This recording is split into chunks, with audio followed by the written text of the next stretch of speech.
মনোযোগ আছে? নবীজি বললেন আল্লাহ কয়জন? একটু আওয়াজ দেন, আরো জোরে।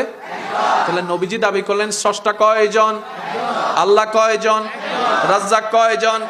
রহমান কয়জন? রহিম কয়জন? গফফার কয়জন? নবী দাওয়াত দিচ্ছেন, নবীকে আটকায় রাখলেন। এবার তারা যারা আটকায় রাখলো তারা বিভিন্ন জায়গায় মিটিং করছে না? ওই বদনামকারীরা কথায় কথায় উঠছে, এ শুনছো? কয় কি হইছে? কয় আব্দুল্লাহর ছেলে মোহাম্মদ সাল্লাল্লাহু আলাইহি ওয়াসাল্লাম কি বলতেছে শুনছো? কয় কি বলতেছে? কয় আল্লাহ বলে এক। নবীর আর যাওয়া লাগে নাই, আল্লাহ এক, এটা ওরাই ফসার করতেছে। আর একটু জোরে বলা যাবে? সেজন্য আপনার পিছনে যদি বদনামকারী লাগে, মুস্কি হেসে আলহামদুলিল্লাহ বলে ফেলেন। তাদেরকে আটকাতে যায়েন না, তাদেরকে বাধা দিয়েন না, তাদেরকে রাস্তা খুলে দেন। কর, আরো কর, বিনা বেতনে পাবলিসিটি কর। সুবহানাল্লাহ বলবেন না? আরো জোরে বলবেন না? হাইপার হইেন না। সাহস থাকলে সামনে আয়, এক বাপের সন্তান হইলে দেখা কর,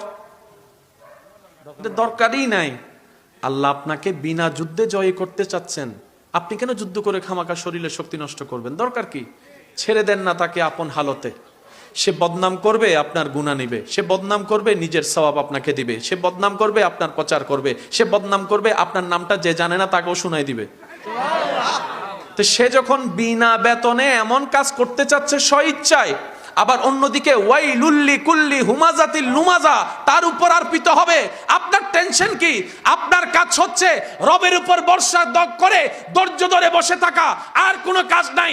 করতে দেন দুশমনকে দুশমনের কাজ, করতে দেন আপনার বিরুদ্ধাচরণ, করতে দেন আপনার চাচা জেরাকে সম্পদ খাওয়ার কাজ, করতে দেন, করতে দেন।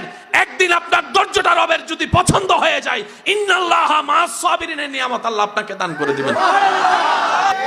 পুরুষ মানুষ বয়স ধরে না, পুরুষ মানুষ বয়স মানে না। জিম্মাদারি যখন চলে আসে, ছোট্ট ছেলেও সংসার চালাতে ইনকাম করতে রাস্তায় নেমে যায়। সেজন্য মনে রাখবেন, রাস্তাঘাটে কেউ যদি কিছু বিক্রি করে দেখেন, প্রয়োজন না হলেও নেওয়ার চেষ্টা করবেন।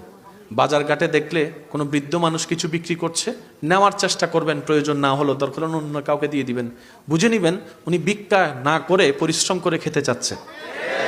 উনি ভিক্ষা করাটাকে পছন্দ করছে না, উনি রবের উপর তাওয়াক্কুল করে সকলের সহযোগিতা নিয়ে মাথা উঁচু করে বাঁচতে চাচ্ছে বলে পরিশ্রম করতে চাচ্ছে। এই 70-80 বছর বয়সে কনকনে শীতের মধ্যে ওই মুরব্বী রাস্তায় বসে আছে। তার মানে ওনার দিকে পুরো সংসারের মানুষ সবাই তাকিয়ে আছে, উনি কখন ঘরে যাবে, বাজারটা নিয়ে যাবে। বাচ্চারা তাকিয়ে আছে, নাতিরা তাকিয়ে আছে, দাদারা আসবে।